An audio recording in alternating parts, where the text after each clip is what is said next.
Baltimore City Police have yet to meet their goal for advanced mental health crisis training. Spotlight in Maryland learned only about 23% of the force has taken training for crisis intervention.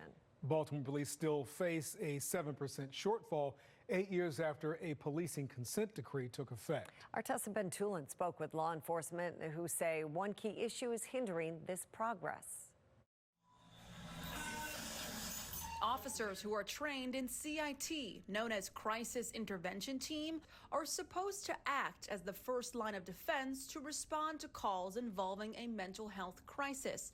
But there are simply not enough of them at the Baltimore City Police Department. The Department of Justice mandates a policy that 30% of officers be CIT certified. However, BPD's consent decree states training and designation as a CIT officer will be voluntary. Jason Johnson, former BPD deputy commissioner, says that's the problem. Why shouldn't all officers be provided with this training? Do you believe that CIT should be mandatory? I do. The consent decree is actually impairing the BPD's ability to get better. I've been recording. The consent decree was issued 2 years after Freddie Gray died in police custody in April 2015.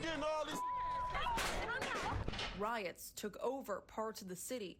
The consent decree is a court-enforced agreement to resolve the U.S. Department of Justice's findings in the investigation that BPD had a pattern and practice of conduct that violates the First, Fourth, and 14th Amendments. Just an extra ability to identify with, empathize with, communicate with, de-escalate, and find alternatives to using force.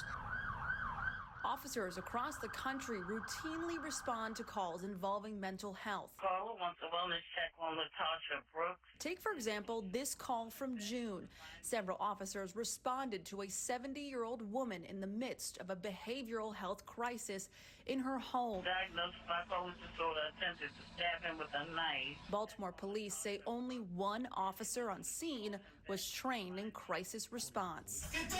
It ended with the woman being tased, shot, and ultimately killed after police say she pulled a knife, disregarded police commands, and advanced at officers with the knife. By all appearances, that force was absolutely legally justified because of the threat that was presented to the officers.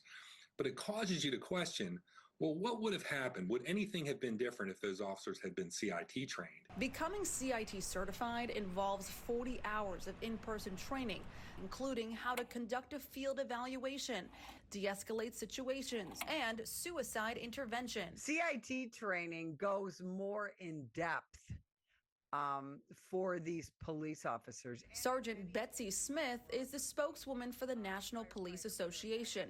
Smith says it should be a voluntary program. Not every officer is cut out to receive this type of certification.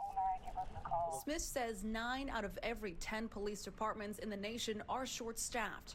So is BPD. A police officer can't attend training if there are not enough officers to staff patrol. You know, it could be done over time, over years. Johnson argues it could save law enforcement in the long run. We're preparing for them for something that they see every day, and for which there is a tremendous risk that if it's improperly handled, that it could harm people, even harm police officers. I asked Baltimore Police why the program is not mandatory.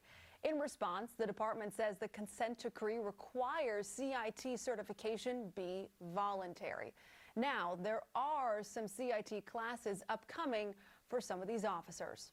Reporting for Spotlight on Maryland, I'm Tessa Bentulin.